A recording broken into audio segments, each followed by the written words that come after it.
Assalamu alaikum warahmatullahi wabarakatuh. Yan warka mu da haka barkamu sa kasancewa tare ne a cikin wannan chata mai suna Sirrin Banki TV. Kamar da kuka sani ne suna Nuhu Shehu Kajiji. Darasin mu a yau zai nuna muku wato wani sabon hanya azzaluman mutane da suka fito da ita inda suke fakewa a matsayin banki suna ba da loan ga duk wanda ke bukata. Wannan bausuri ne wanda ya kamata a ce kowa wani mai amfani da banki ya kamata ya san wannan. Fama da yanayin da muke ciki wato na rashin kuɗi da mutane muke fama da shi a koda shi kowa yana ta ƙoƙarin ina ne ya samu loan ɗin da zai yi amfani da shi domin yin lalurar yau da kullum. To a ba da lokaci ba idan ya kasance wani sabon zuwa kwanciyar namu muna roƙonka da ka taimaka ka danna mana subscribe sannan ka danna ƙararrawar sanarwa ta da za a rinka sanar da kai sabon shirye mai ɗora. Bari mu muku ɗaya daga cikin misalin wato loan ɗin da 'yan Yahoo suka fito da shi a daidai lokaci misali cikin Facebook da social media gabaki ɗaya. Misali gashi idan ka tona ga 'yan kaduwa za ka ansa Gtbank loan application. To idan ka shiga cikin nan ga za ka ga cewa shi wannan loan ɗin ba gaskiya ba ne.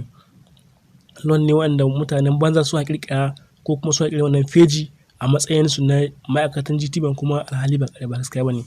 Misali idan ka tona ga za ka ga account verification wato account ne wanda za a verification ɗinka kamar su baka loan ɗin misali. Ina sun ce ka sa account number ɗinka lallai duk in za a nemi ka ba da loan da ka loan dole sai ka sa account number ɗinka. Amma inda matsalar take ana shine nan sun ce ka sa email address ɗinka ana sa email address ɗinka. To ina tonin ga sun ce email password. To me yasa sun kace email password? Saboda ka sa password ɗinka na email domin su yaƙi account ɗinka. Don haka ba gaskiya ba ne. Bayan shi kuma in ka tonin ga last 6 digit na ATM card. Don ka bar last 6 digit na ATM card ɗinka wannan ba dama ba ce. Abin da kawai ba a buƙata a nan shine ka ba da lambobin nan guda 16 da ke jikin ATM card ɗinka. Wannan idan ka ba da su ka yi hauka a daidai wani lokaci. Sannan na biyu kuma ga shi nan ga ATM card pin.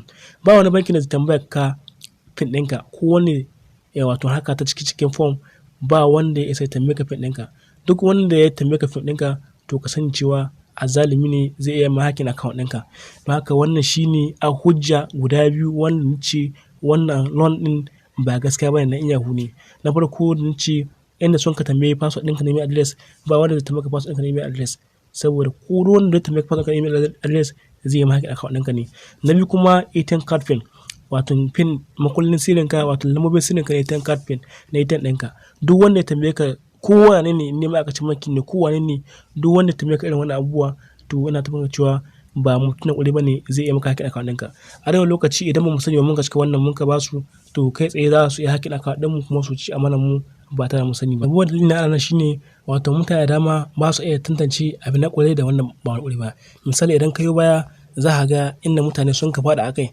Idan ka duba yanzu ga shi ga mutum 165 sun yi lakin ɗin wannan loan ɗin to a cikin su kaga mutane da dama kila sun cika shi sun yi amfani da shi wurin dama cika shi. Kaga duk wanda ya cika wannan loan ɗin ya samu matsala. Kuma bayan shi kuma mutane da dama sun yi mutum bakwai sun yi fraud ɗin shi. Kaga shi zai nuna cewa wannan babban matsala ta gare mu idan ba mu ƙoƙarin sanar da mutane ba.